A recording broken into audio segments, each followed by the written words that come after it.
Well, first of all, we're here to be able to learn about creation evolution and anti-God worldviews and give you a crash class in how to withstand the indoctrination. That's mainly what we're going to be looking at tonight. And then hopefully you have time for your questions as well. If you don't know me, I'm Dave Nutting, founder and director of Alpha Omega Institute. Mary Jo and I have been doing these kind of creation programs, having been solid believers in evolution until we studied the scientific evidence. And you might say we evolved from evolutionists to creationists, and it did not take a million years to do it. And so, and then we've got That's Brian. me. Yeah, I'm in there. That's me, my wife, Amy, and our four awesome little kiddos. Actually, we've got another one on the way due in November. So we're excited and trying to make the most of this busy life. But Yep. Enjoying teaching God's word, teaching the evidence that, hey, there's so much evidence for God's word, so much evidence that he is the creator. So we're going to see a lot of that tonight. That's right. We're really glad that everybody is here. So let us continue. I'm going to show a short video. Just what would you do in this situation? All right. Some of you may have seen this before, but I really want you to answer, what would you do here? Good morning, everybody. This is Scientific Literacy 101. If you're supposed to be somewhere else, you're in the wrong room. My name is Dr. Hopkins, and I'd like to start each semester with a couple of simple questions. It's kind of a tradition. I do it every semester, and every semester without fail, I'm amazed at the responses I get. Who in this room considers themselves to be rational? Interesting. Looks like we've got a class full of nothing but scientists here. I do have a follow-up question, though. You ready? Who in here is a religious person? Someone who believes in a god or gods or some sort of a mystical higher power that willed the cosmos into being. Oh, thank you very much. What's your name? Anna. Thank you for your honesty. Would you mind specifying exactly what it is you believe? Are you Christian? Are you Hindu? Are you Buddhist? What? I'm a Christian. Okay. I'm going to ask my first question again, Anna.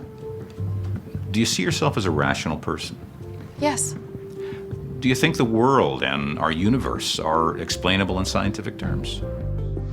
Well, for the most part, yes. Okay. Do you think Jesus turned water into wine? Yes. Do you think Jesus walked on water and that he was born to a virgin mother? If I told you that I just saw my grandmother walking on water, what would you think of me? What would you think if I told you that my mother was a virgin when I was born? Would you think I was a rational, scientifically minded individual with a stable and balanced view of reality? You would think, rightfully, that I was either a lunatic or severely delusional. Just a little bit of critical thinking, just a little bit of self-examination is enough to reveal that Christianity, religion, and belief in some higher power or principle is not only false, but dangerous. Religion, in short, is an illusion. I'm amazed, Anna, that a college student such as yourself at an excellent institution of higher learning such as this one still believes in fairy tales. My question to you, would you be as brave as Hannah to raise your hand in a college class and you know nothing about what the students around you to believe or the professor believes? And are you prepared to face on the university campus or high school in your own town, sometimes middle school, what Hannah is about to face and maybe for the whole semester? Are you prepared to do that? That's a good question, isn't it? But the problem is this type of scenario is happening in schools, colleges, day after day. And the question is, can you weather the storm at all? This crash class is for students like Hannah and, in this case, you, who need to be prepared. And that's why we are doing what we are doing. So the question is, did you notice all the peer pressure? Calling out one student in front of the whole class. That's devastating, isn't it? And you notice as Hannah looked around to see if she has any support whatsoever, she feels alone in a pool of sharks. Anyhow, but what worldview does Dr. Hopkins exhibit? We're going to be looking at creation, evolution, and worldviews. Well, we believe that Dr. Hopkins likely holds to a worldview of naturalism.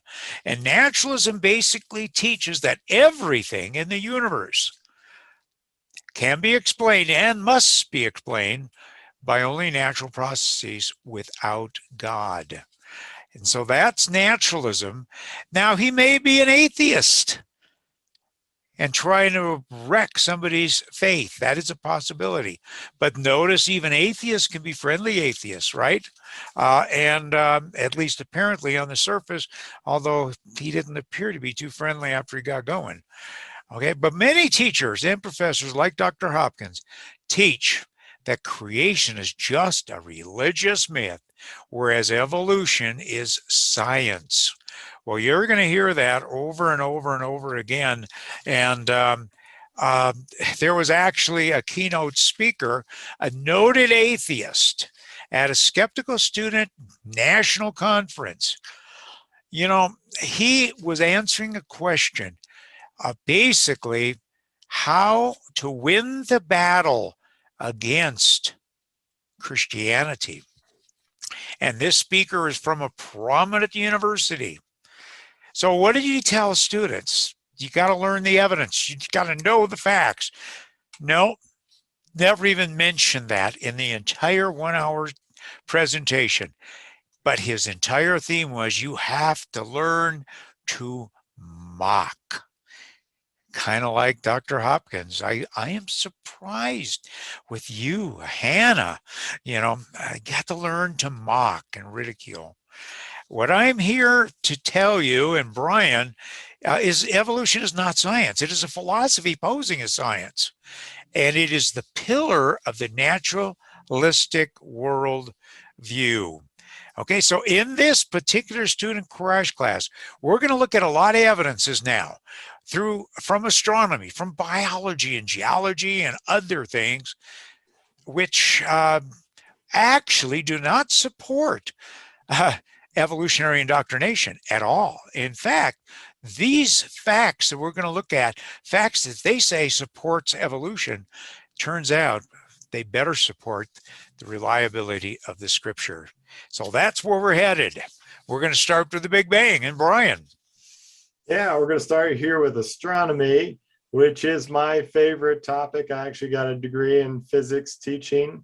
So astronomy, well related with physics, and so one of my favorites to teach on, one of my favorite presentations. But it's interesting to compare the naturalistic worldview with the creation worldview. You know, the Big Bang model versus God created it.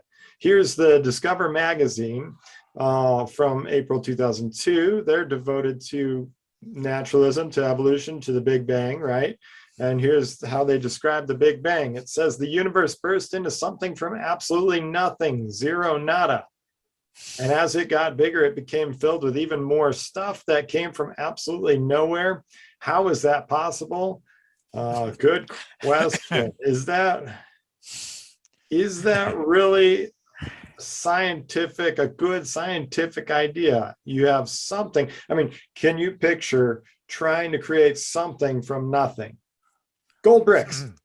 And not, you can't even use thin air, right? You can't make gold bricks out of thin air. It's got to be nothing. And you could make a pretty good living if you could do that. But that's really, it goes against science, right, Dave? Yeah, it really does. It's not science at all. Okay.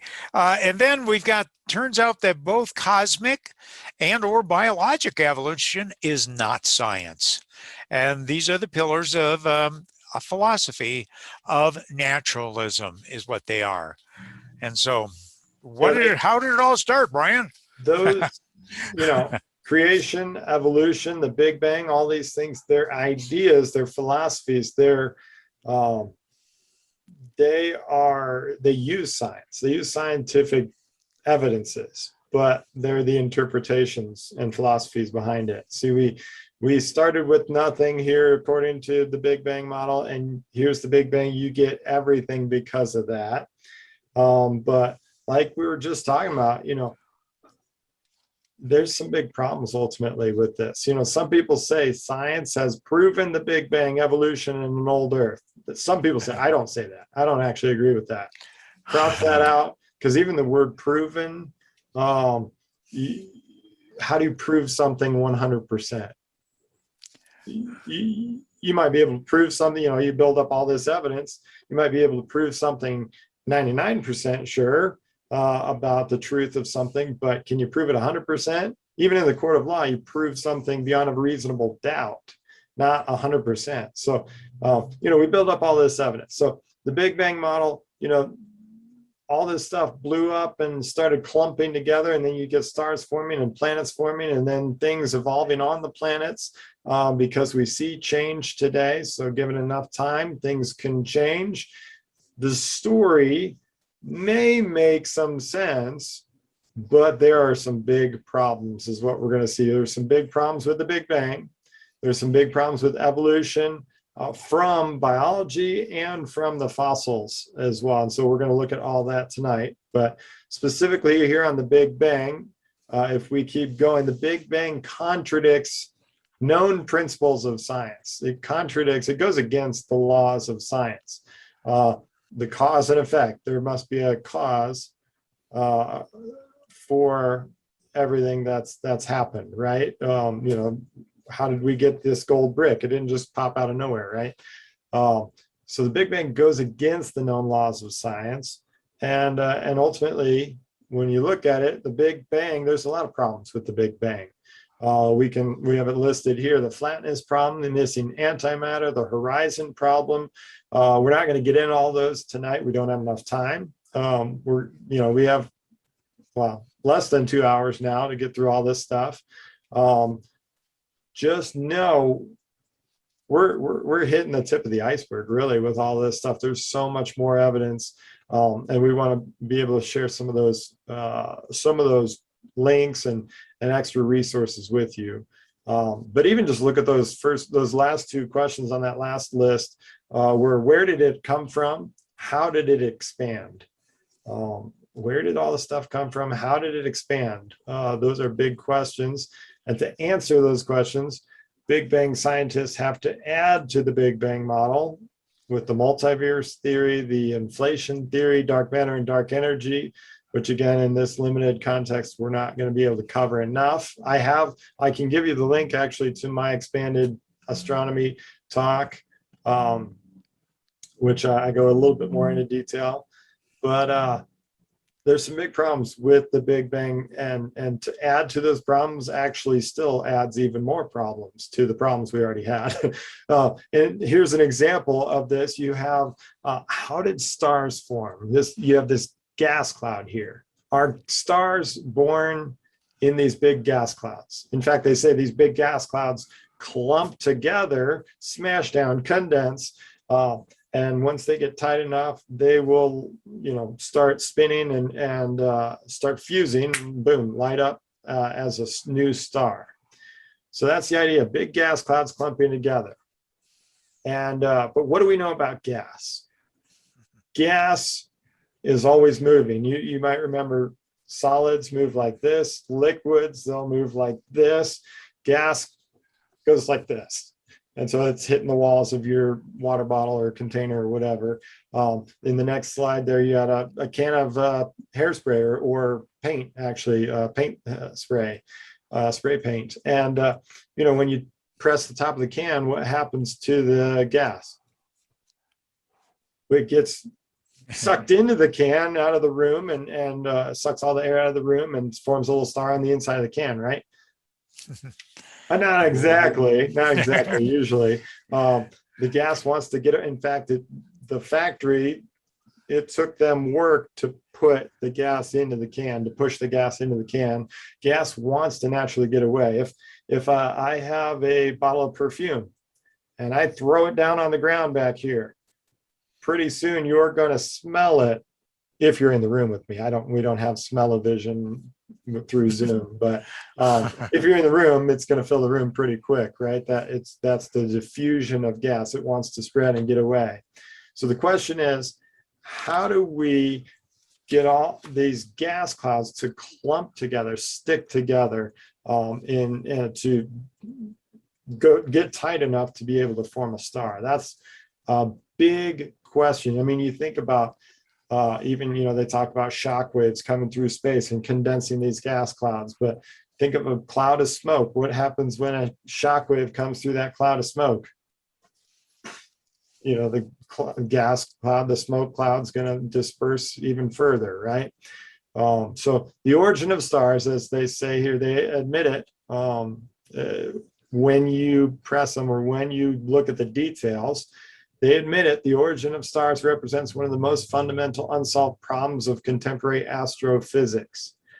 And in the next quote here from another scientist, we're starting from a shaky foundation. We don't understand how a single star forms, yet we want to understand how 10 billion stars form, which is actually way more than 10 billion in reality. But you'll watch documentaries, right, where they will tell you, oh, we know how stars form. They're big gas clouds, and the gas clouds condense and they start spinning and they start lighting up and fusing hydrogen and forming, as a newborn star on the inside. And then you got all the stuff on the outside that will eventually form in the planets on the outside. And they'll just say it just like that's how we know it happened that way. But they'll never tell you, at least not when you look deeper into the literature, into the research, all the problems with the details of this. The story might make sense from the overhead. The story of evolution might make sense. Things change. Given enough time, they can change to, from bigger and better, from simple things to bigger and better things. But when you look at the details, there's some big problems. So here, when we look at planet formation, you've got these planets collecting all the stuff around the stars. But think about this. What happens when you throw a rock at another rock? They break and bust off, bounce off each other, break themselves down, maybe even. Maybe if it's a clump of mud, it might, and stick there. But in outer space, it's going to be frozen out there in outer space. So gravity is a really, really, really, really, really, really weak force. Gravity is the weakest of all the forces. So there's a gravity between each one of us. Dave, you're in a room, 50 feet away or whatever. Actually, not even that far. But so there's a gravity between me and Dave, but it's so tiny, right? They actually, and here's what they admit here, that it's still not entirely clear how a bunch of pebbles manage to collide, stick together to start clumping into the start of the planets, into the beginnings of the planets, the planetesimals. So they don't know how, they can't explain how you form a planet. And that's the rocky planets. I think there's even bigger problems for the gas planets if we look at the physics of it. And so when we look at all of this, we have to keep in mind this idea of Occam's razor. Occam's razor, it says basically the simplest, most reasonable explanation is probably the best. Once you start adding to the explanation, it doesn't become a very good explanation. Like this example here, you left your iPhone in the car, you come back to your car, and this is what you find. And your iPhone is gone.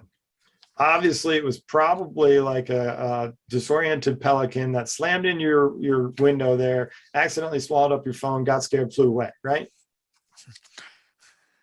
Right. But probably not. Probably not. I mean, it's possible, actually. It's possible, right? But it's not about what's possible. It's about what's most reasonable. And so what we're talking about with the Big Bang, what we're talking about tonight with evolution, is let's give them the benefit of the doubt and say it's possible maybe, but is it the most reasonable? And that's where I would say when you're adding to the Big Bang, because there's all these problems with the Big Bang, but there's problems with the things that you're adding to the Big Bang, it's not helping, right? Well, Brian, I really think that that pelican really loves to eat cell phones. They taste really good. But it turns out that naturalism, such as naturalism applied to the origin of the universe and the Big Bang, getting something from nothing, that does require a lot of wild speculation rather than obvious conclusions, doesn't it? And so that's what we need to look at. We've looked a little bit at astronomy now. We're also going to look a little bit more at biology. And we have this question frequently. Have scientists made life in the lab? That's what my textbook said, or that's what I read in a newspaper. And the answer is absolutely not. Okay. No, they haven't. Those ideas came out of a experiment that was done clear back in 1953. What you see is the Miller apparatus. And supposedly what they did was take gases from the atmosphere, zap them with electricity, and lo and behold, they made some amino acids. And amino acids are the building blocks of life, supposedly. They are what make up proteins, but that's still not life. But the articles that came out about that time said the scientists produced life in the lab. No, they didn't. Yes, some amino acids were produced, not all of them necessary for even proteins. But keep in mind, that is not life. It's a kind of a stretch of the imagination here. This is the New Mexico Museum of Natural History, and they said this: take volcanic gases plus lightning, and that equals DNA, and it equals life. Boy, that is just amazingly simple, right? Yeah, it sounds like it, but this is what we are led to believe, that it's simple. And scientists have done that, it's just commonplace, but they have never done it. All you have to do is take the right chemicals and some lightning and use the magic wand of naturalism, and presto, you get life, don't you? This is amazingly simple. Yeah, possible? Yeah, maybe. Reasonable? I'm going to show you how unreasonable it really is. I'm going to show you how much faith it's going to take to believe that lightning can produce these amino acids. But what's more, what I really want to focus on is that these things called amino acids, once they're produced, have to line up in an exact order to form a working protein. And that still is not life. This plus a whole bunch of other things finally would make the very first cell. So what is the probability of making even one simple protein? I calculated that for a university statistics course I was teaching. And we did that in class, actually. And we showed it was 1 chance in 10 to the 260th power. Now, that's a big number. People don't have any idea of how big that is. It takes 10 times 10 times 10, 84 times marbles. And that's all it takes to fill the entire known universe, 100 times bigger than what anybody ever suggested. Okay, but we're comparing that with 1 chance in 10 times 10 times 10 times 10 to the 260th power. To give you a better idea of what these kind of big numbers is, Brian, what's your favorite color? Cubby blue. Go Cubby. Cubs. Cubby, go Cubs. Okay, Cubby blue. All right. Let's suppose ever since you were a child, you were even smaller than your kids, right? And you had this favorite Cubby blue marble. You loved that marble. You would be seen going down the street with Right your here. Oh, I love that marble. I love that marble. You'd hide it under your pillow at night, right? And you, if we asked your wife, she'd probably tell you you still do, right? Yeah, I got it right here, dude. Oh, okay, all right. But let's suppose I get mean and I find out about this marble and I steal it one night. I grab it from underneath your pillow, and then I fill up the entire known universe with, say, green marbles. And then I hide your cubby blue marble someplace behind some galaxy way, way, way out there. Mix everything together with a celestial bulldozer, as if I had that power. I don't. And then I come back and say, ha ha, Brian, I hid your marble. Go out and find it. Put you in a spaceship, send you out as far as you want, any direction you want, blindfolded, and it's no fair praying. What's the chance you're going to find that marble? It's not going to happen. But you're so lucky. You find it on the very first time. And so I get mad and I hide it again. Well, Brian, if you could find that marble 3 times in a row, blindfolded, that would be 100 million times easier than making that one simple protein. And at that time, at the university class I was teaching, I said, well, I don't know what they teach you about these kind of odds in biology, but in statistics, we call that zero. And guess what? That was 5 minutes before I heard from the department chairman. Oh, I understand you're preaching religion in the classroom. And so religion is not only teaching religion, but it's also teaching anything against the prevailing religion or dogma of naturalism. And that was the beginning of the end of my university, because I didn't quit because I felt the students needed to know the truth. But anyhow, and so that's why I'm doing this full time right now, okay? But anyhow, yet it takes DNA to make proteins. It takes proteins, about 30 of them at least, to make DNA. So which came first? You see how things are getting even more complex. You have to have multiple different proteins in order for the whole system to work. Well, here are some answers. Well, we are here, so it must have happened at least once. A university student told me that once. Another one is, given enough time, anything is possible. We hear that all the time. Anything is possible. But is it reasonable?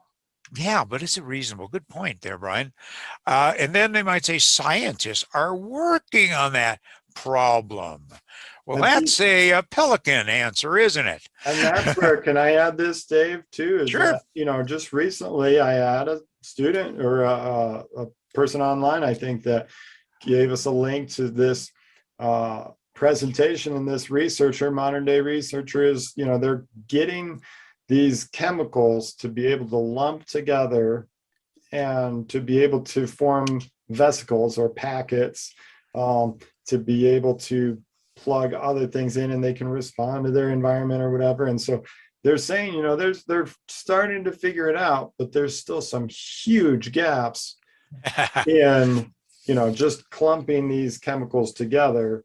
To now they have to grow and they have to reproduce and they have to correct their errors, when they have something go wrong in their system, and all these different things. And there's when you look at the properties of life, it's complex. It's in, I would say, intelligently designed or created, very, very well done. So they'll still try to give you these answers, but when you look at the details, there's still a lot of big gaps, and they try to fill it with, they try to say, we fill the gaps with, oh, God did it. And they call that a God of the gaps argument. But really, they're plugging science in. The wand of naturalism. Science will prove it. It's a science of the gaps argument. Science will someday prove it. And it might, maybe, but it looks like the evidence is pointing to a creator, is what I'd say. And by the way, the products you would get from this type of condition that they did in the laboratory would have stuck together nicely too, because the sugars and whatever would bind up these amino acids. So all you have is a tar kind of clumped together, isn't it? So And sometimes these chemicals break themselves down naturally too, and that's something you have to overcome. Yeah. I mean, the sophistication we have with our chemistry laboratories these days, where we can isolate these chemicals at this pressure or temperature, or and bring it in at just the right time with this at just the right time. If we haven't been able to reproduce life in the lab today, I think it gives us reason to doubt that it happened in nature 4 billion years ago. That's right. And they've been working on that for 70 years, roughly. Okay. Anyhow, are scientists biased? I say, yeah. Here is Richard Lewontin. He wrote, we take the side of science. To him, science is naturalism and only naturalism. In spite of its patent absurdity, in spite, I'm going to skip down, of the tolerance of the scientific community for unsubstantiated, just so, can I call them pelican stories? Because we have a prior commitment to materialism, which is another word for naturalism. And he says, moreover, materialism is an absolute, for we cannot allow a divine foot in the door. Sounds like bias to me, and I'm sure it would be to you. Well, Brian, we get this question frequently. Well, can't we see evolution in action? Look at the minor changes, such as the beak size on Galapagos finches, Darwin's famous finches, or the antibiotic-resistant bacteria, maybe even peppered moths. We can imagine that these little changes could amount to big changes if we had millions of years and eventually produce people. What do you say to that? It's possible, but really, I think what we're seeing, I don't think it's a reasonable conclusion to say it's evolution. I think it's variation of a kind, variation of a created kind as God created them in the beginning, not evolution. And we'll look at that right here. Think of dogs. Think of the dog kind, where you have different types of dogs, right? You have Dalmatians right there, or Great Danes, or whatever you have there. It looks like a Dalmatian, probably all spotted, and little Chihuahua dogs. They all came. We can trace back all these different dogs to similar dog kinds in the past. You take a big wolf or something, or a mix, a mutt. A mutt is healthier. It's got more of the genetics within it because it's mixed genetics, whereas the purebred dogs tend to actually lose the genetic variation within the dog kind, and they tend to get more mutations matching up, stacking up, and these problems within these different dog kinds. And so, yes, we can see a big change in these different types of dogs, but it's already got the genetics within the dogs. And in fact, they're losing genetics as you get more and more purebred. You lose the genetics. Chihuahuas won't probably be able to. You won't probably be able to breed Chihuahuas back up to big, huge dogs anymore. So what I'm hearing you say, Brian, is it looks like there's a dog kind over here, and there's a genetic pool of the dogs, you might call it, and that pool is represented by different marbles, and you can reach in to that bucket of marbles and pull out all the little tiny ones, and you get Chihuahuas, or you can pull out the spotted ones, you get the Dalmatians as well. But the information for both of them is already in the genetic pool. And Yes. what you're saying is this is not evolution when you see this kind of change, because you're not getting any new genetic stuff. Is that correct? Yeah, you're not getting new information added to the whole process. If you look at finches, Okay. and finches, you've got the different beak sizes of these finches. You already have the genetics for the beak sizes within the created finch kind. We're not seeing new information, even though it looks different, might look new, but it's got that information already. So there's no evolution then. I don't see the evidence for evolution yet here in this case. How about peppered moths? This is a classic example that they show you. A great example of natural selection. I'm all for natural selection happening, which is the idea that on a light colored bark, these dark moths are going to stick out more and get eaten more. And so your population is going to tend to be more light colored because it's sitting on the light colored trees. But then when the trees turn darker, you're going to lose the light colored moths because they're going to stand out more. And so you have a change in the population, but there's still moths. You didn't add any new genetics. You probably actually lost genetics in some of these changes. We have no new genetics. There's still moths at the end. And in fact, this example, Dr. Jonathan Wells exposed this classic textbook proof of evolution as fraudulent. The moths actually don't typically rest on the trees. They fly around and rest in the foliage, in the leaves of the trees. So they don't actually land on the bark. So that doesn't even help us really, ultimately. And yet the Journal of Evolutionary Biology actually confirmed Jonathan's research that it was a fraudulent example. Yeah. All right. That was in 2012. And so they're now taking that example out of a lot of textbooks, but you're still going to see it hanging around for a long period of time. Still shows up in many places. It still shows up. How about this one? You have bacteria that you try to get rid of bacteria with antibiotics. So they become resistant. Some of them will mutate so that the antibiotics don't kill off all of the bacteria. So you have antibiotic resistant bacteria. The bacterial strain stays along. This is change. This is evolution, right? Nope. It's change, yes, but it's still bacteria. It's variation of a kind, not evolution from one kind to another kind.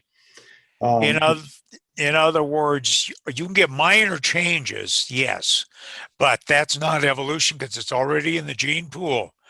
Those minor changes then, because you're getting no new information in the genetic pool, is not the kind of evolution you need to go from molecules to man, which is called mega evolution, which is macro, great big changes. We do not see any of that happening.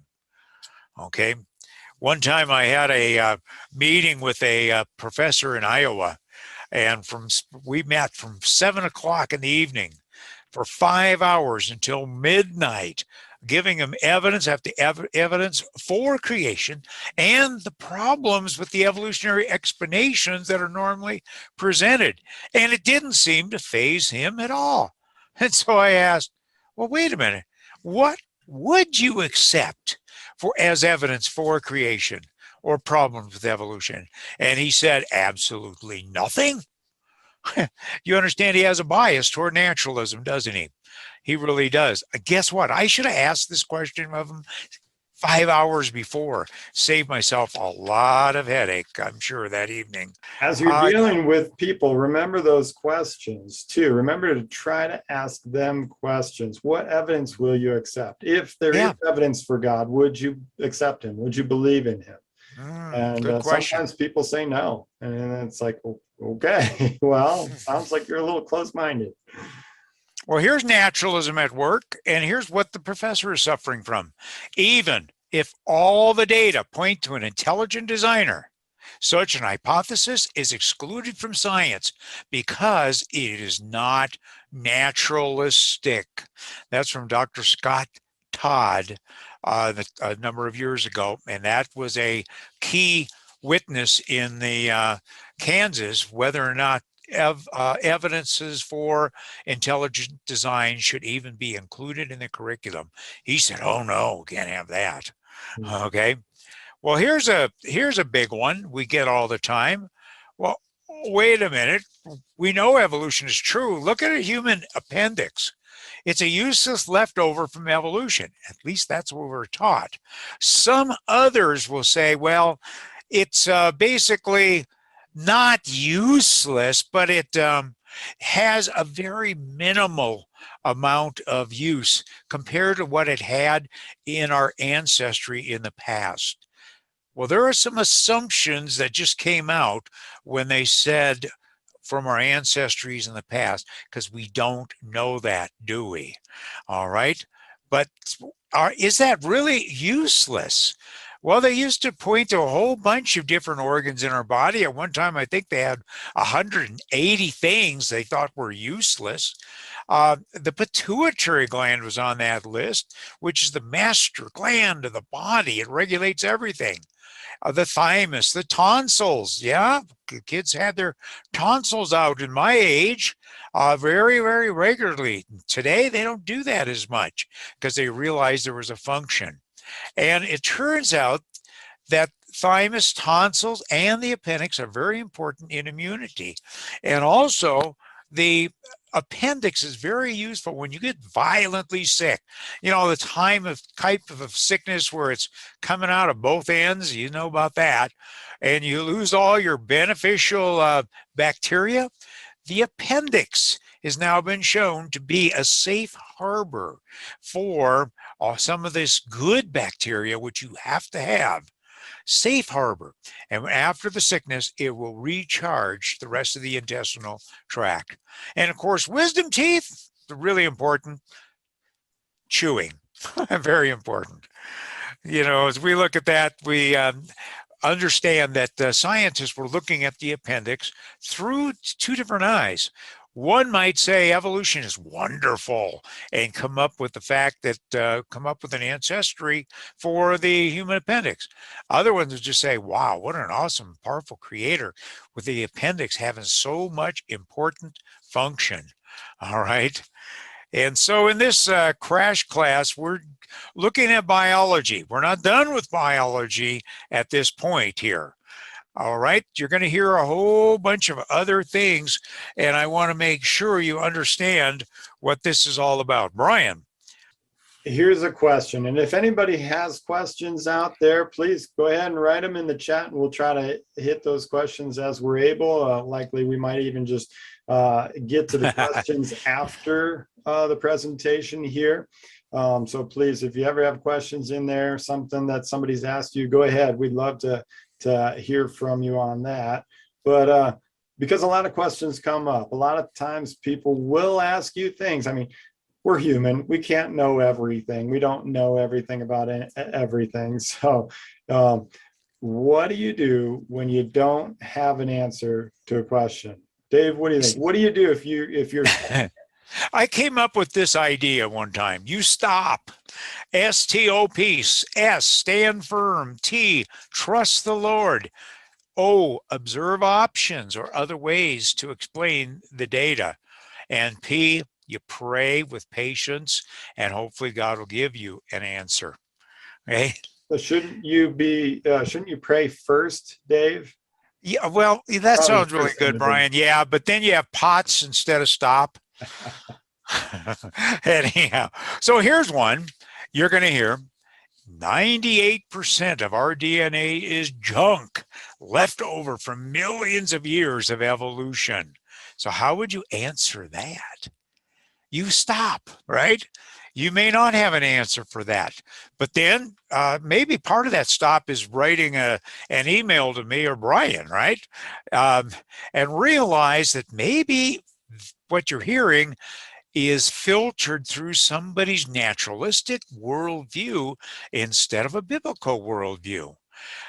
Years ago, Mary Jo was in a lecture. She predicted many years ago, wait a minute, you're going to find probably that this stuff that's called junk DNA is not junk because God doesn't make junk. She made that prediction, all right? Well, it wasn't too long ago now that Dr. John Sanford, a top genetic researcher, said to me, it is becoming increasingly clear that most or all of the genome is functional. And he had written a book called Genetic Entropy, and we'll talk more about that a little bit later. But then there was a a big ENCODE project consortium of over 300 genetic researchers, and they were trying to look at the question, is junk DNA really, really junk? And they reported that in over 30 scientific articles, peer-reviewed. And the summation of that was, well, this metaphor or this idea of junk DNA isn't that useful.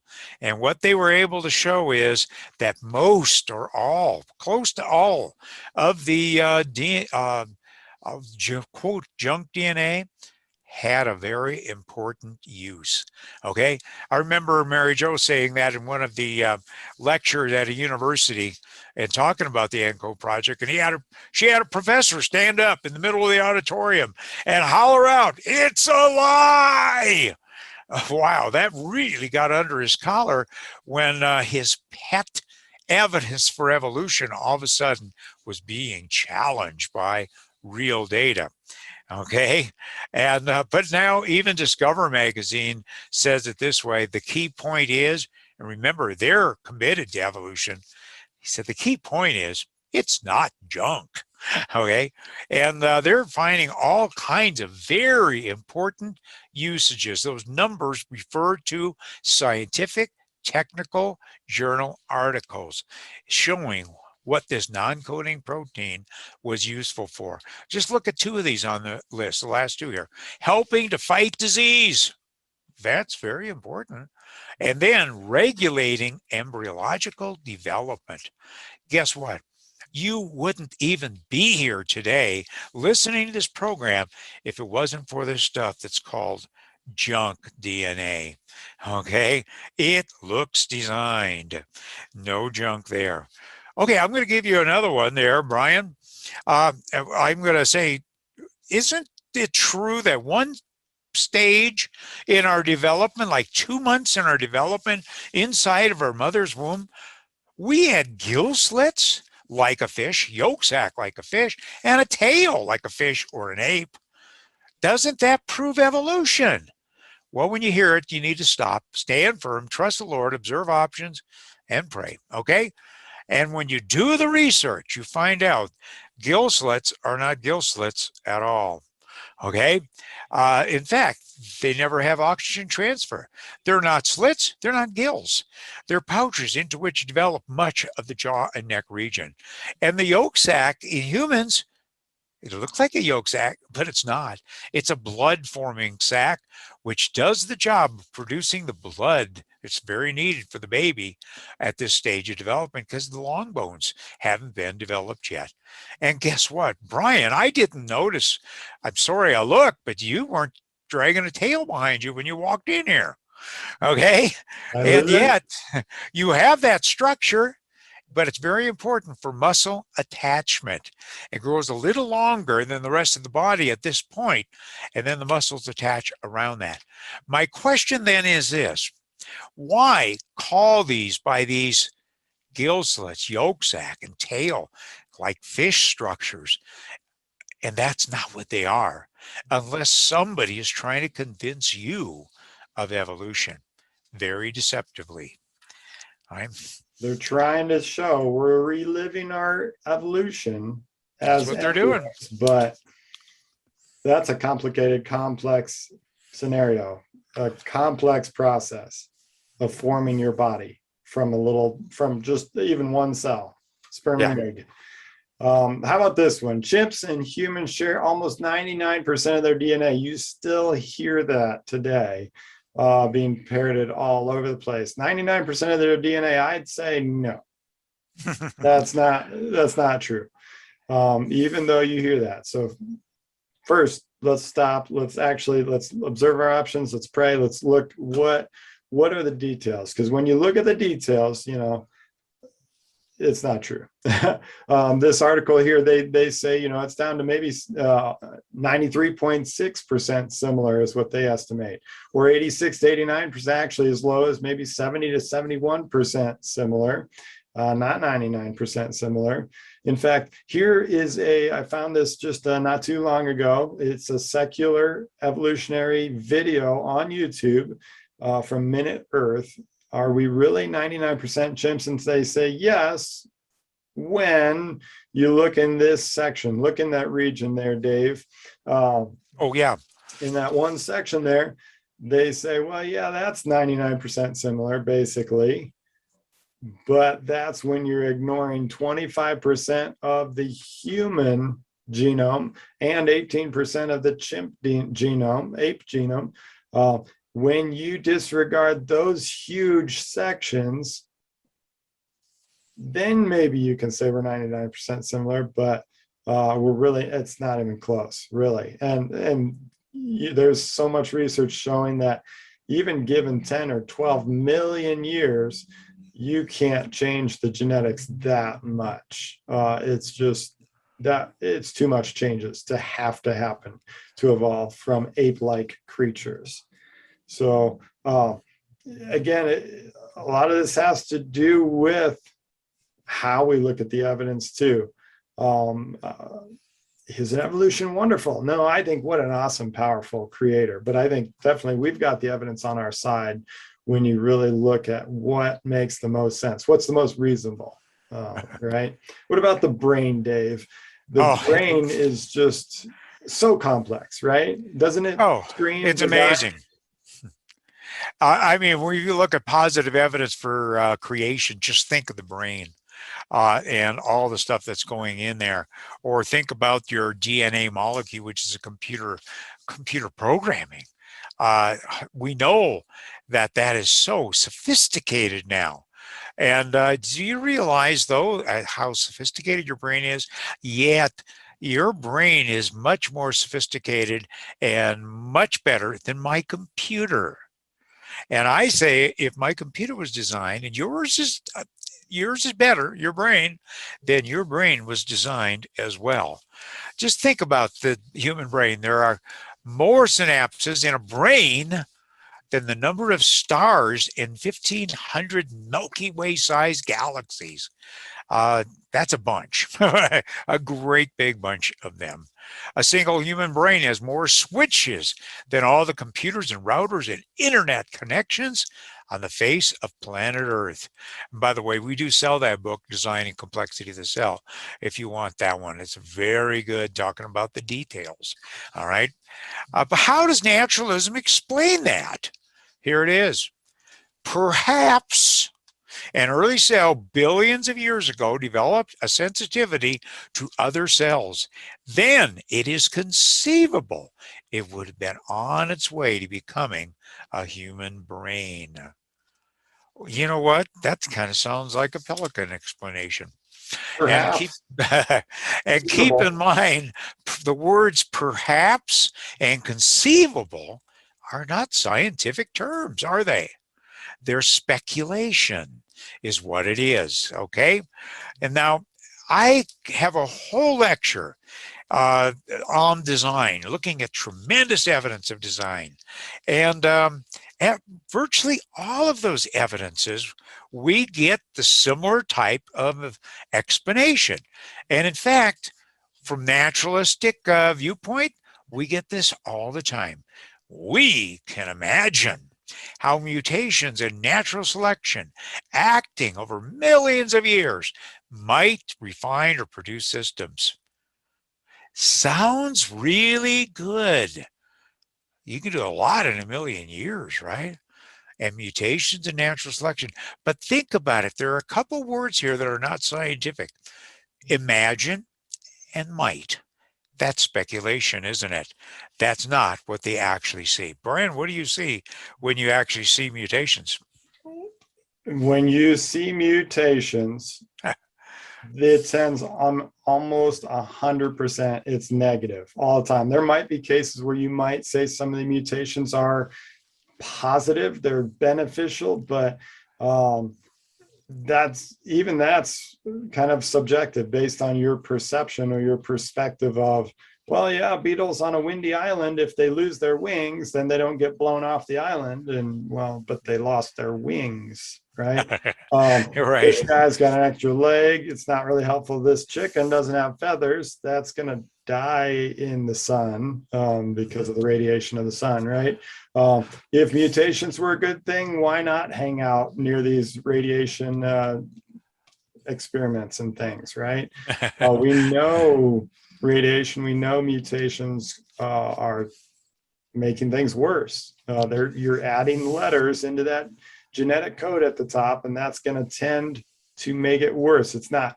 This researcher here, he says, but in all the reading I've done in the life sciences literature, I've never found a mutation that added information.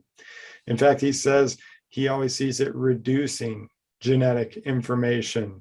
That's his field, is information. In fact, you look at another example. Here's another example, E. coli. They say E. coli over tens of thousands of generations would have evolved to use citrate or eat citrate.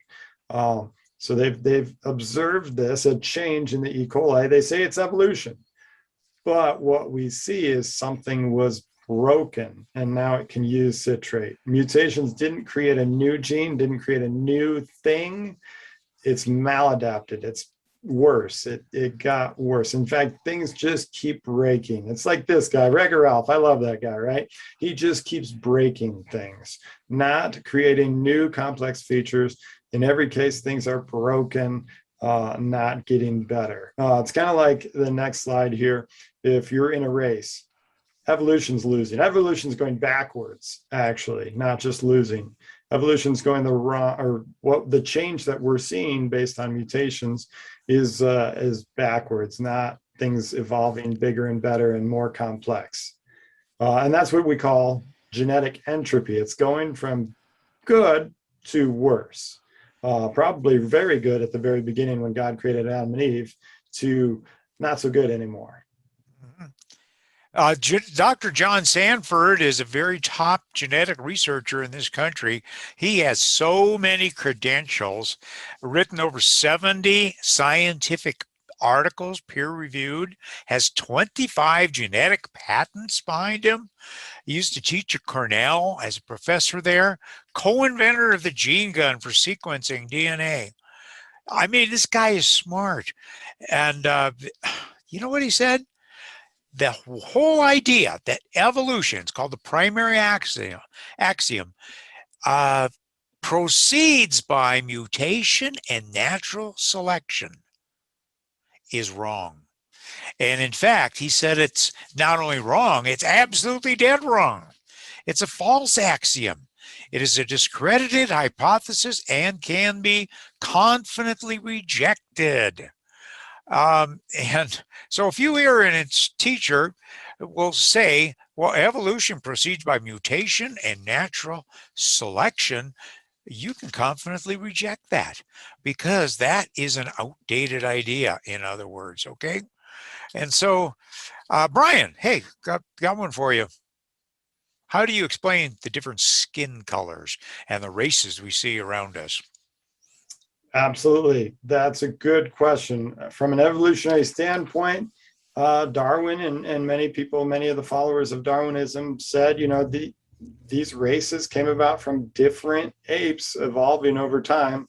But really, we're looking at the genetics, we're seeing it's all the same genetics. You can go from lightest light to darkest dark skin color in one generation, even if you have kind of in the middle boxes there. This is, remember from Biology 101, from your high school biology, the Punnett square, where you're mixing the genetics of the mom and the dad.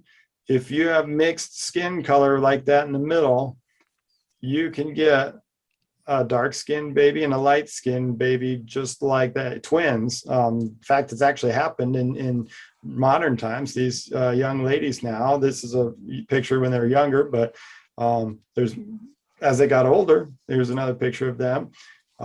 They're twins. This is, we do have genetic evidence that we all relate back to a common mother, a common father. It matches exactly what we see with Adam and Eve, that yeah, they were probably not white as sometimes they're described in pictures and things, but in our Western culture, they were probably middle toned skin.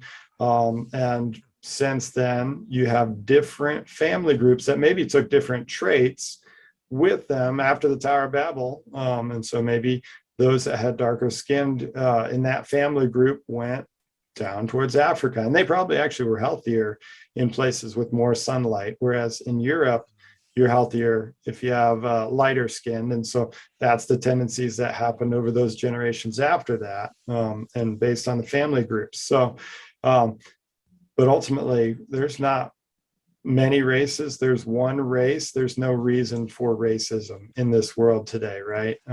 God created all of us in the image of God, really.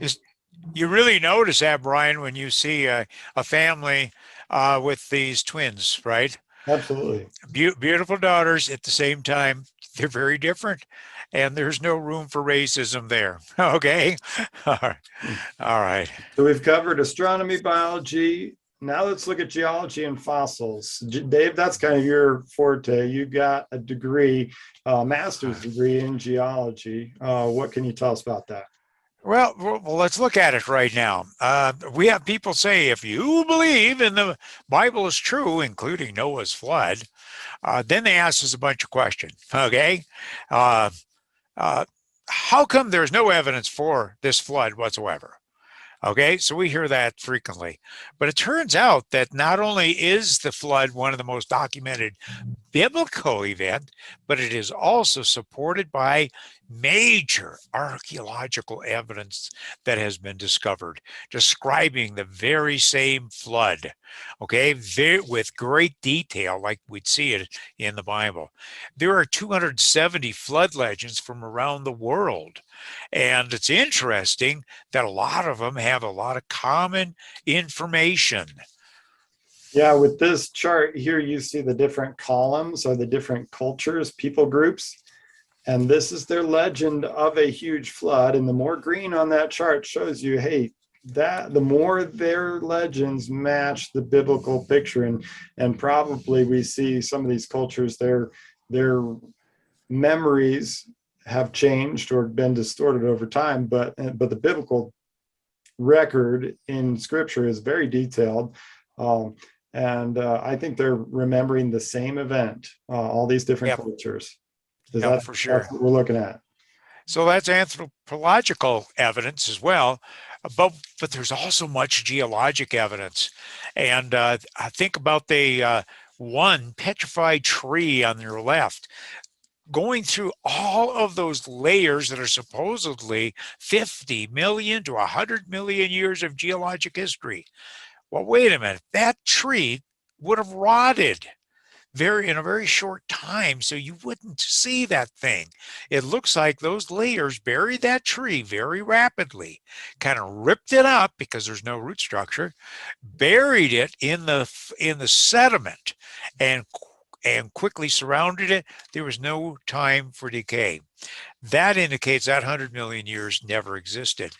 We see evidence of how you have a rock layer penetrating another rock layer, bending the layers down in this case, up in this case. And yet it's these layers, which supposedly represent another close to 100 million years, had to have been still soft in order for this to happen. So there goes another 100 million years of geologic history, according to the evolutionists. Then we see in the Kodachrome Basin in Utah how a bottom sandstone layer somehow managed to poke its way all the way up through the layers above it and all the way up through the top. The top layers then became eroded away, leaving us with this cross section right here. Wait a minute. This still had to be soft, and so did these other layers at the time that this happened. So instead of 30 million years here, we see something that was a very short increment of time. We see sandstone layers on your bottom left too, that show catastrophic deposition, including great big blocks of material. found from a layer that came below, carried and then dropped by some kind of a major water current, or maybe like a water tornado. But this layer right here is the Tapete sandstone. You find it in the Grand Canyon, right here in this middle picture. So it's found in the Grand Canyon way down here. But that layer is like a huge pancake. And I'm going to get hungry if I think about pancakes. But it's a huge pancake. Goes all the way clear down into Mexico, but it also goes all the way to the eastern seaboard, goes north through Canada, and it's found all the way north of Greenland. That is one transcontinental pancake layer, you might say, or layer of rock. When you see this, you're talking about something on a scale of Noah's flood. It is not some regional thing. Then we find other layers that you find like in Colorado, eastern slope, but you also find this Niobrara formation that goes all the way underneath Colorado, eastern Colorado, Kansas, goes clear across the United States, but it doesn't stop at the Atlantic Ocean. You find it on the other side, called the White Cliffs of Dover. They're now finding it in Italy and in Spain, South Africa. So we're talking about transoceanic deposits. All of this speaks of very major catastrophic flood, I would call Noah's flood. So really, there's a lot of evidence that supports the biblical flood. And so it's a misnomer to say there's none. Well, what about radioactive decay dating now? Haven't they dated all those layers and shown those to be millions of years old, Brian? It's this idea you have elements so big like uranium that they're so big they're unstable, so they're going to break down over time into lead plus some other byproducts. So you can track how old these rocks are. That's the assumptions, that's the idea of it. But you have to make some big assumptions to know that that's true. Three big assumptions, especially like these three. What were the initial conditions? Well, we don't know. We didn't live back when this rock was formed. Has it been a constant rate of change from uranium to lead? Or has it been a closed system? We know certain chemicals can move even through rock, seeping with water in and out of the rock. Some things freeze at a different temperature or melt at a different temperature when they're melting as volcanic lava freezing. They might freeze at different temperatures. So you might have a different mix. You have big assumptions you have to make to try to explain things with radiometric dating. Now, Brian could probably talk about this for an hour and a half. He loves physics too. But the question and the big key factor is, how do we know they're accurate? Forget the assumptions. If they're accurate, maybe you can live with it. But then the big question is, how do you know they're accurate? We're always dating rocks of unknown age, so we don't know if we're right or wrong. The only way to tell is to date something of known age, and that has been done. Like Mount St. Helens erupted in 1980. Since that time, a lava dome built up within the crater at Mount St. Helens. They decided to date the lava in that recently created lava dome. Interesting. They didn't get 30 years at that time. The dates they got were 340,000 years to 2.8 million years. I say something is wrong, okay? The same thing happened in New Zealand as well. Similar results. Then we find in the Grand Canyon that there was a recent volcanic lava flow that actually flowed down into the canyon at one time. So if we were to date that recent volcanic lava flow, it should give you very recent dates. Let's say compared to the rock layers underneath the Grand Canyon that you can actually date. But when they actually compared these two, they found the dates up here were at least as old and up to twice as old as the rock layers underneath the entire canyon. Something's wrong. And basically, What is wrong? Well, I had an answer from a geologist ranger one time after he thought about it for a year, after I brought it up. He said, well, there's a good answer to that problem. It's shown that these methods don't work on recent events.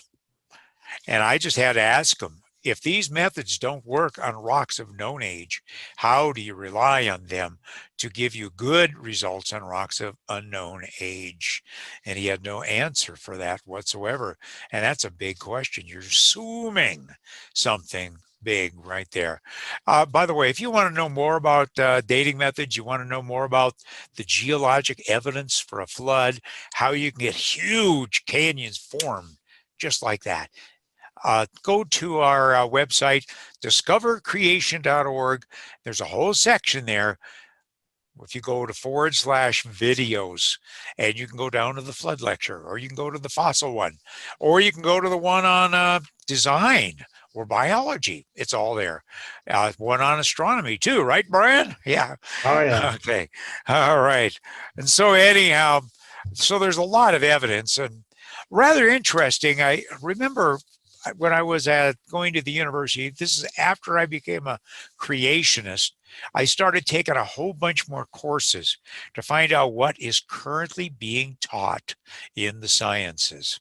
And I remember the professor marching in one day and basically said, we knew those creationists were wrong a long time ago, especially with thinking about the age of the earth. He said, look at the amount of sodium in the oceans. And we actually calculated in class. We knew the rate at which rivers were carrying sodium to the oceans. And we knew how much sodium is in the ocean. And we do a simple little division problem, and we figure out how old that ocean basin would have to be. And his conclusion was it would take 260 million years. So those creationists have got to be wrong. What do? You stop. You stop in this case, don't you? That day, God put in my briefcase, I believe in Godcidences, not coincidences, by the way, this chart. And it's the age of the ocean basin based on influx of elements, like the amount of sodium. And I looked at number 42 on the list, and sure enough, he said it right. Influx of sodium in the ocean via rivers would take 260 million years. But then I looked down the rest of that list, and I said, wait a minute. This was the most ancient of all of them. And I looked at others on that list, like it would take only 1 million years to explain the calcium. But look at aluminum. It would only take 100 years to explain all the aluminum, or iron, only 145 years. So I went up to the professor after class and I said, I have this chart. I noticed that you picked the one that was the most ancient of all of them. How come you didn't mention any of the others, which would indicate this method really doesn't work? You want to know what his answer was? I'm going to give you a direct quote. Well, I guess I didn't realize they measured these other things. Well, I gave him the chart and said, now you do. All right. 5 years later, I'm talking to his students. 5 years later, and guess what he is teaching his students? Only the top one, not the other ones. Now I know he's indoctrinating the students, not giving them the whole story. Sounds like he's cherry picking the data, and that's yeah. Ultimately, a lot of times people will charge us as creationists for, well, you're just cherry picking the data. Dave, I got to tell you, I'm not even a fan of maraschino cherries. I like the stuff underneath, right? I don't know about the maraschino cherry. I like, give me the good stuff. I'm kind of like this kid in the next picture here that, let's just dive in, right? There's so much evidence for God in the Bible. We're only hitting the surface. We're hitting the cherries tonight, but there's so much, guys. And I gave you the links that you'll be able to watch a number of hours more if you'd like to. And again, even that's still just touching the surface, but that's in the chat box if you guys want to go and grab those links now. What about this, Dave? Does the fossil record refute the Bible? What about fossils? No, it doesn't. I would have thought that at one time until I studied the actual evidence. When you look at the fossil record, you find out they found over 1 billion fossils already, over 1 billion. Just trilobites alone, 200,000 of them. You would expect these things to be very simple because they're found way down in the rock layers. But they don't support evolution at all. First of all, you find tremendous complexity of trilobites. They even had compound eyes. But do you look in the lower geologic layers, there's nothing leading up to that kind of complexity. They're already complex. And it's not just trilobites that had eyes. They've now found lots and lots of fossils of a preserve because they had calcitic lens of some other creature. But what they said, there's over 3,000 lenses here, and there are thousands of these fossils now found in the Cambrian. And they say it looks like the eye from a recently swatted fly. And they said similar eyes are found in many living insects, such as robber flies. Well, if you know anything about a robber fly, it's extremely complex. And it's amazing what they can perceive and get out of the way every time you try to slap them. But when you look at these fossils, they look exactly like robber eye flies. But they can't be. They can't be. Why? Because evolution teaches that insects hadn't evolved until about 300 to 400 million years later. So that's a problem for evolution. All over the fossil record, we see creatures that look just the same today. Here's a grasshopper, 100 million years ago, looks the same as it supposedly looks the same as it does today. So many times it's the case. I don't think we're seeing evidence of it. I don't think we have the evidence for evolution.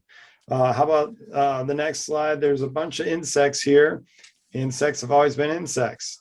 I don't see evidence of evolution. The next slide shows bat evolution, that there are bats in the fossil record. In fact, there are 1,400, more than 1,400 fossil bats. And if you look at, think about fossil bats, they're mammals. They're furry, you know, they have fur like a mammal. They're a mammal, they're warm-blooded. So they came from like a mouse rodent type creature.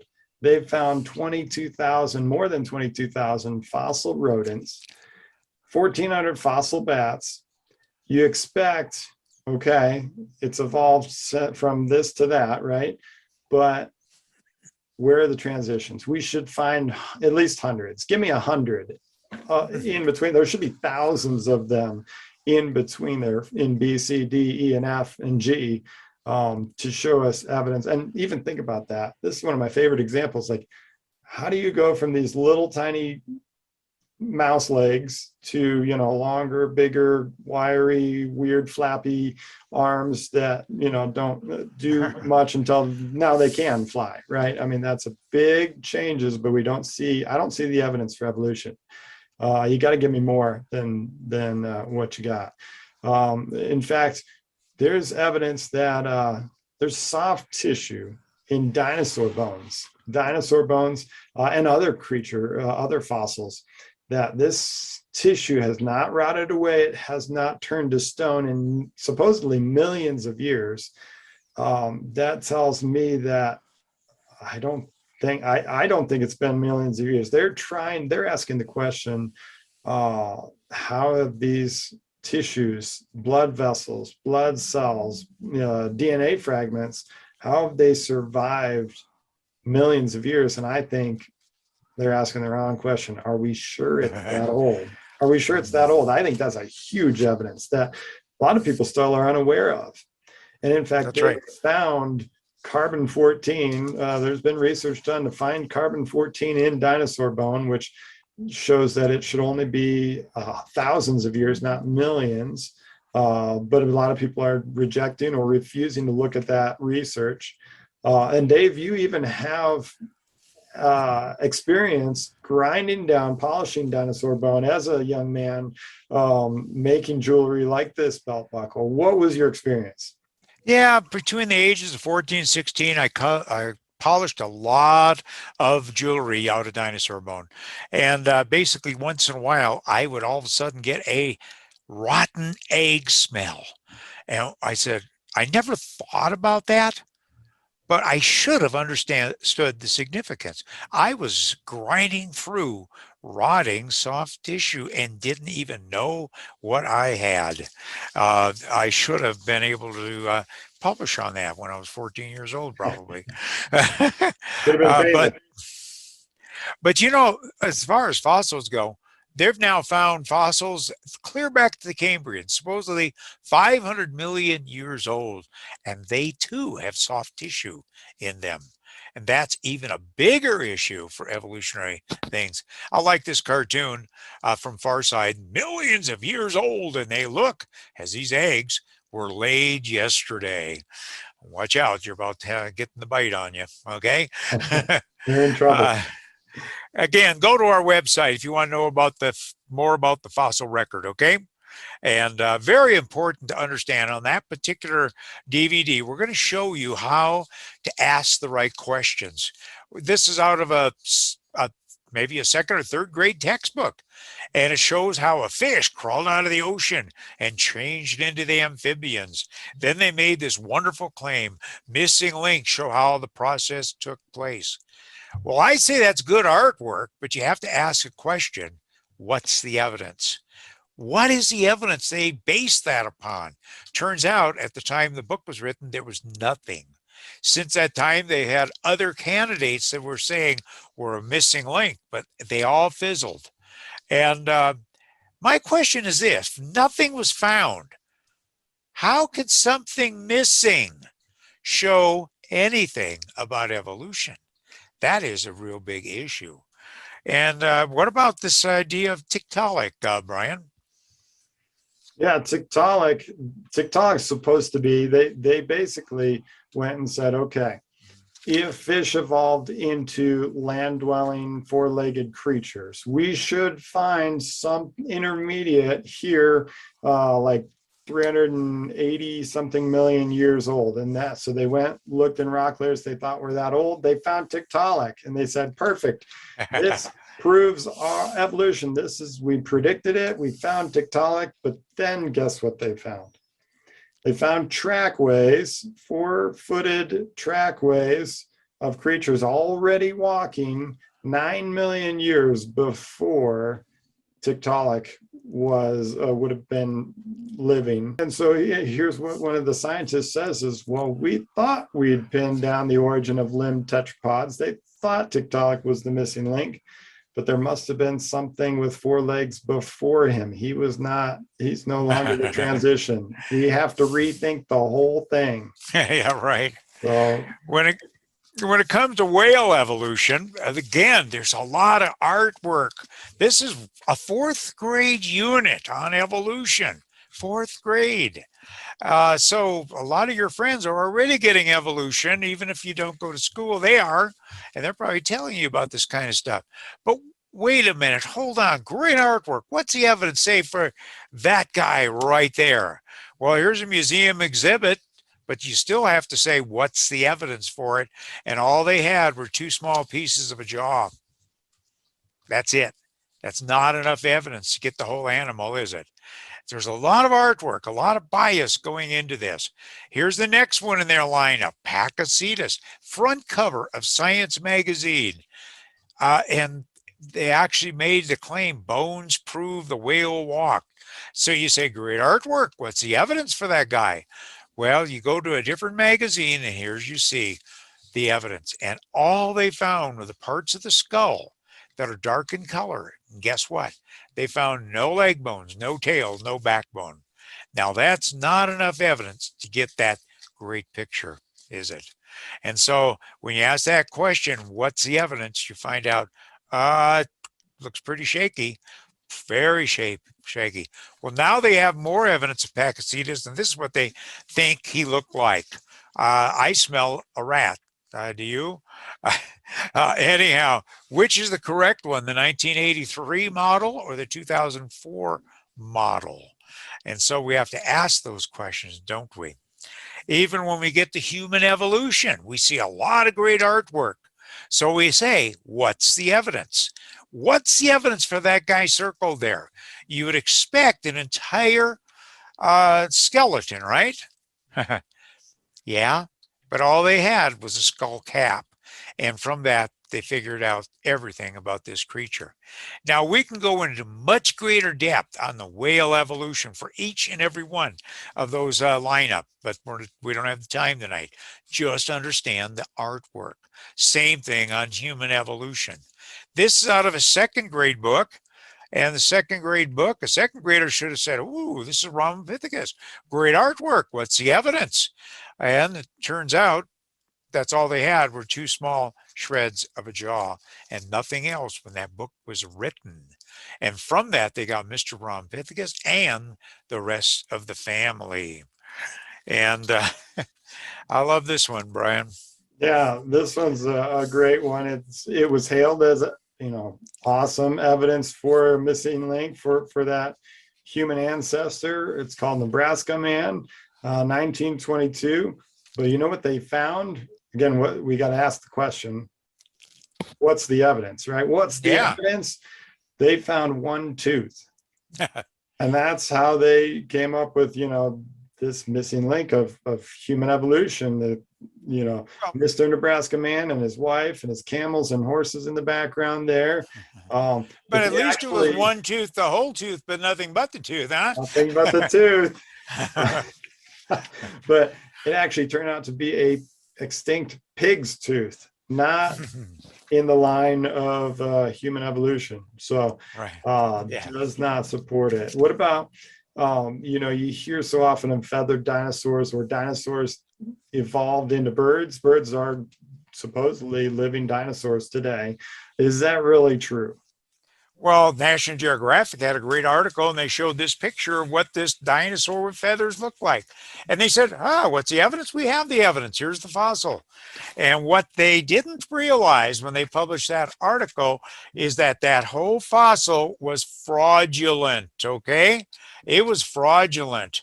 And in fact, it was put together from 5 different fossils and by some Chinese resident and then sold it to a museum, probably for a very good price, okay?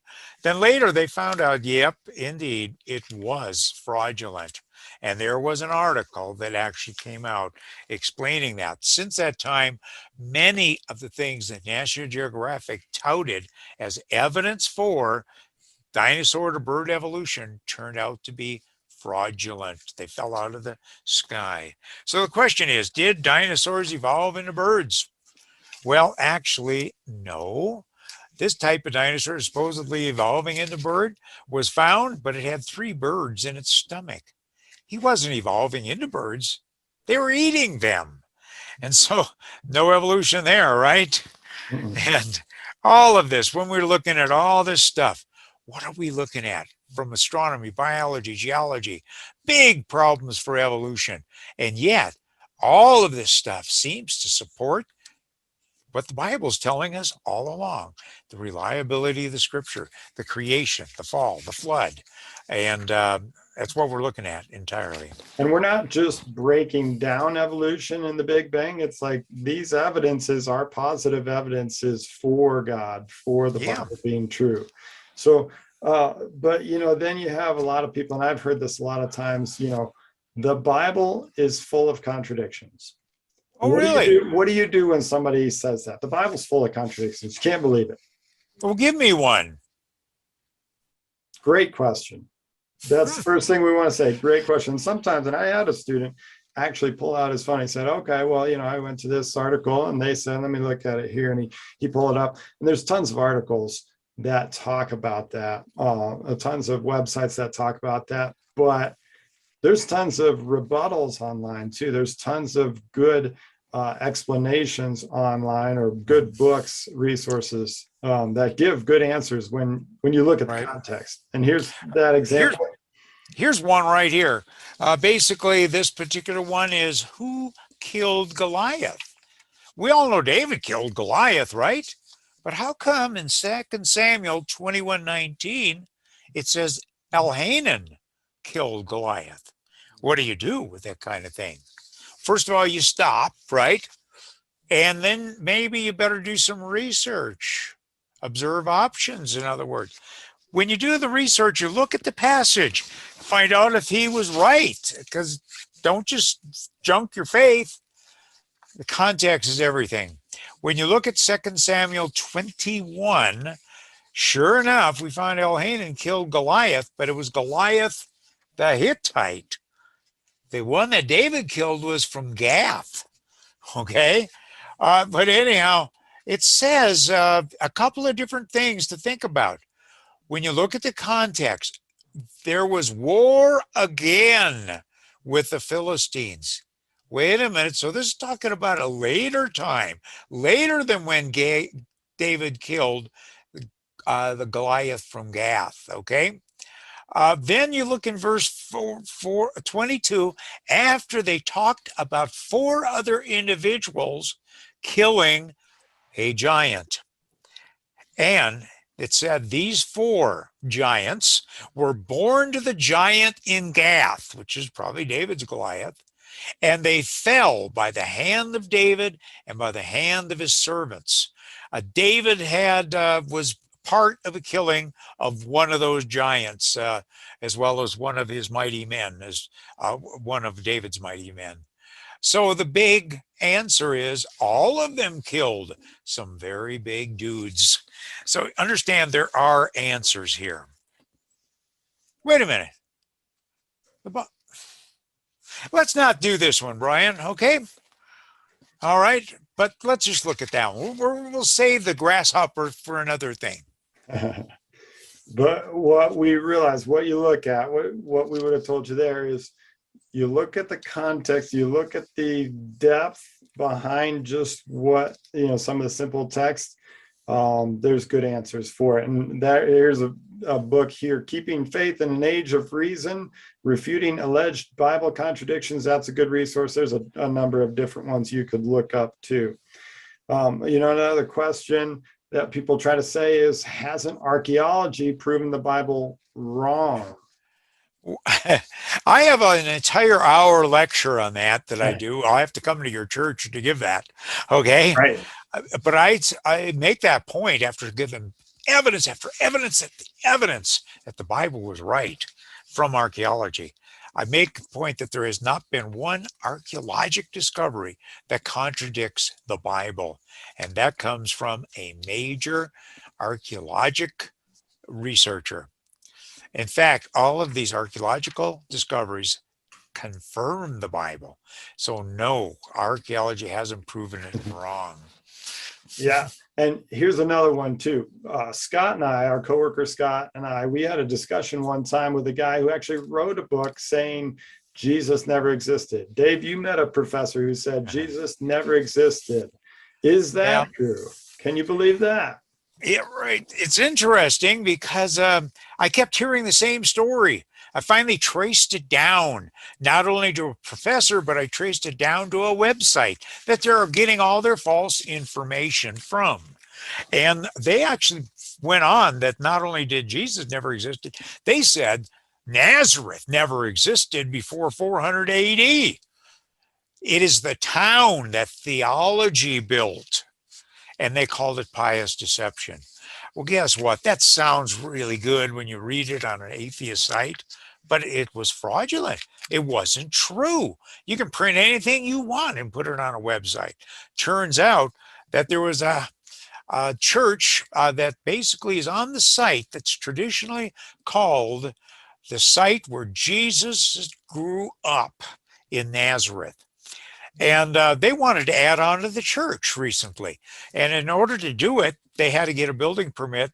Part of that was to get a archaeological survey by the Israeli Antiquities Authorities. And they were digging in this area of the time period surrounding the life of Jesus Christ. And guess what they found? A 900 square foot building that evidently, because of the pottery, a Jewish family had lived in there. It may have been Jesus's house itself. It's possible. We don't know that, but at least we know that it was a Jewish community The other houses found as well now. And yeah, Nazareth did exist. And so did Jesus, by the way. You know, I like to also say, but to that question, you know, there's a lot of historical evidence that Jesus existed. There are major historians like Tacitus and Josephus, Tacitus, an anti-Christian, Josephus as well. And there's also, they report Jesus. The Talmud, that's a Jewish publication, basically would love to say that Jesus never existed. They would rather he didn't, but they all acknowledge that. So there's a lot of historical evidence that Jesus existed. And I like to say to the student, do you realize there's more historical evidence that Jesus existed than there is that your professor exists today? And they love that. All right.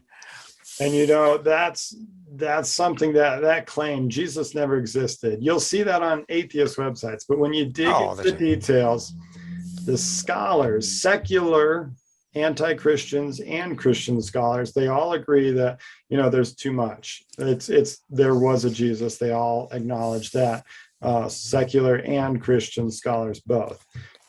So again, looking back, what have we seen today? A lot of evidence from astronomy, biology, geology, fossils, and scripture that, hey, you can trust the Bible, that there is evidence for a creator. This is just, it's a short crash class. We can only hit so much in an hour and a half or 2 hours. We're just hitting the tip of the iceberg, really. There are real answers when you look at all the details, look at and dig deeper. And so today, as Christians, we definitely need to have that discernment, don't we, to do the homework, right? Right. And so we're seeing that there is a bias, okay? They're excluding any data that supports an intelligent designer, correct? Remember that bias. Remember that scientists use their bias then to interpret the data. So it's not the data that's the fault, it's the interpretation. And if you have a naturalistic interpretation, you only can interpret it from a naturalistic worldview. And that's why I keep saying evolution is not science. It is actually a belief system. And it is a belief system in naturalism, okay? And but the problem is that evolution is devastating the faith of your friends and the others. Evolution is. They keep getting bombed out of the saddle in their faith by 2 torpedoes coming in or bombs from the aircraft. Evolution is science. Creation is religion. And that, after they hear it 1,000 times, it starts taking them captive. And to the point that the number one reason students right now give for rejecting the gospel, and these are even Christian kids as well, the number one reason is evolution and the philosophical approach, anti-God worldviews they've been taught.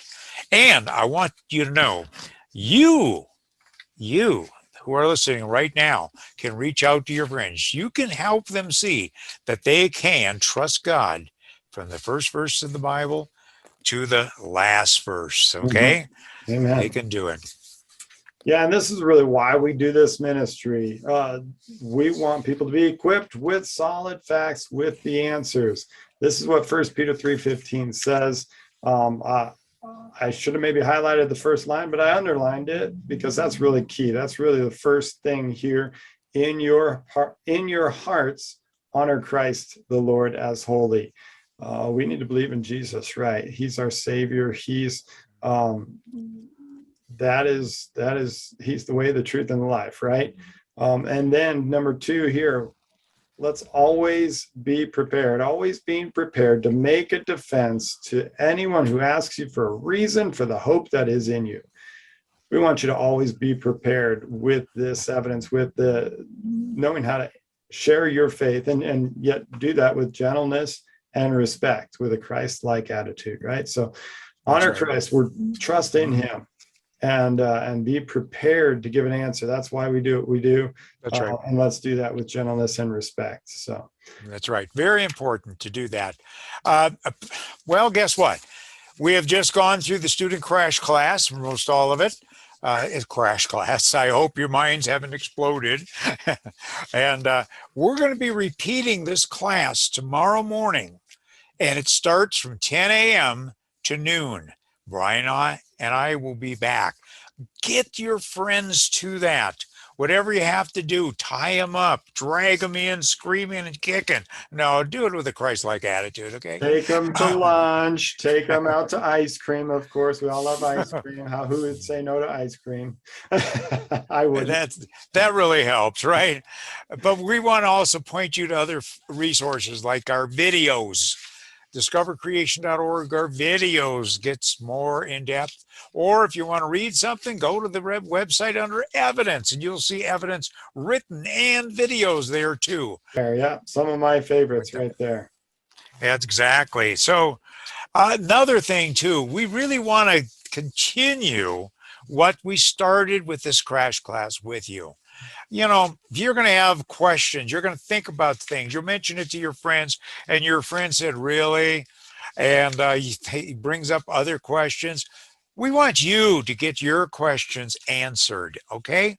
So we're going to be doing a 20 or 30-minute weekly Zoom Power Boost starting at 4:30 on Wednesdays. And that begins August 11. Next week. So that is 1 week from today, isn't it? August 11 at 4:30 p.m. So what we want to do is we'll give you a few items, and then we'll ask, hopefully you'll email Brian with other questions that you have, and we'll try to answer them. And if you can have to leave after 30 minutes total, great. It's up to you. But we will stick around a little longer in case you have more questions as well, okay? Because we want to get those questions answered. Something else that might be really important for you to come to, and that happens to be a worldview class that Scott, one of our coworkers here, a walking encyclopedia, teaches on a creation-based worldview class. And that is mainly for adults and more advanced students. Tuesday evening, 6 to 8 p.m. That's going to begin in September 7. And for advanced middle school and up, Thursdays that are a student one. That's Thursday afternoon, 3 to 5 p.m. beginning 2 days later, Thursday, September 9. And you again can email Brian at discovercreation.org, and he'll make sure you get all the details there. But for that crash class, we get things like this, Brian, right? Yep. Yeah, here's just a few examples of questions that we get a lot of times. There's good answers for these questions. Did Jesus really die and rise from the dead? We have a video link regarding that. You'll have to go to that website to get these videos. If God is such a good God, why is there pain and suffering? Great question, and I think Christianity has the best answer for pain, suffering, death, evil in the world. Why would a loving God send people to hell? Great question. Again, I think the biblical explanation makes the most sense. And why couldn't God have used evolution? We can talk on and on about these different questions. We can. So, well, next week, our first Power Zoom is going to answer some questions here. Brian, I hope you're ready. Hey, people are taller. They've been getting taller. Doesn't that prove evolution? That's one question. How about what you mentioned about these insects on windy islands have lost wings to keep from getting blown out to sea? Isn't that evolution? Does the Bible encourage slavery? That will get us going. And then hopefully let's get you into your questions and get those answered as well. Okay? So other things we're going to be talking about in some of the coming Zoom Power Boost. What do you think about climate change? Can all scientists be wrong? What about retroviruses? What about dinosaurs? We hardly talked about that. I want you to also know that AOI is 1/2 block away from Colorado Mesa University. And being here, we have a great opportunity for outreach ministry, and we invite you to be part of that. Okay, so let Brian know if that interests you. Okay, we'd love to work alongside of you. You might want to come to Colorado Mesa University and then be discipled by AOI staff to be able to answer that. So you have somebody you can go to. This might be a good way for you to do. Now, Brian goes on the campus all the time and he does a, well, used to be 10 question survey. This is my 10 question survey. You can see question number 13 down there. These are good questions to get into conversation with people, to ask them questions. And I think that's important because when you ask somebody a question, then they have to formulate the answer. They have to think about it. And it might be something the Holy Spirit, we pray, is working in their hearts and minds. It's like a stone in their shoe, a rock in their shoe that they might walk away and they might, I didn't answer that question very well, and we want to ask questions, of course, in a loving way. So how can I help you? How can I pray for you? I would love if anybody wants to come and do ministry with me, come join me. I'll treat you to ice cream afterwards. Did I mention that? and put this on your radar. We're involved with a 2-year gap program here at Alpha Omega Institute. Got the curriculum already. We've got a trial run of it. We would like you to join the adventure so you can impact the world. This is a 2-semester, not year, a 2-semester gap year program. And we want to take you on field trips, show you some amazing things all the way from Yellowstone and Grand Canyon. We want you to answer evolutionary challenge, grow in your relationship with God, and of course, share your faith confidently and defend it as well. And so we've got all kinds of things planned for that gap year program. If that interests you, make sure you contact Brian Mariani at discovercreation.org. All right, you can do it. Or go to our website under training. You're going to see a lot of that. You may want to come to one of our Discover Creation tours, like one in Costa Rica. We're doing that in March this coming year. March, so put that on your radar. We have Yellowstone tours that we're doing as well, and we're doing one this year, but next year as well. We've got August, last of August, beginning of September. It's for your whole family, okay? So ask us about those. And so we hope you join us for those weekly Zoom power boosts. Get your friends there too, okay? And so remember, I'm going to repeat it. With those two, just to mention, you don't have to go to every week of those. Oh, no. I mean, you can join us on Zoom for whichever ones you want, but ultimately, the more you can invest and plug in, the more you're going to get out of it. And again, we're here to really serve you. We want to be able to help you guys because we live in a difficult culture that we need to be discerning Christians. We need to be prepared to be lights and examples for the Lord. That's right. We want to do that. No, some of the resources, you can come to the AOI office or get these online tools, answers book, which exactly what you would think, answers those questions on creation, evolution, the secret of ancient man, and the genius of ancient man. No, ancient man were not primitive beasts, you might say. Actually, Zach asked the question, what about cavemen earlier in the chat? And I actually did work researching and writing for those 2 books. Surprisingly, believe it or not, I'm a math science guy, but God had me writing and researching on history and English and all that stuff, but cavemen, I think probably, might have been the people coming away from Noah's Ark at that point in time. Also moving away from the Tower of Babel. You think about people moving from one place to another and it starts raining. Where are they going to go for shelter? They're going to duck into a cave. They might have left tools behind or broken tools or whatever along the way. They'll use rocks as tools.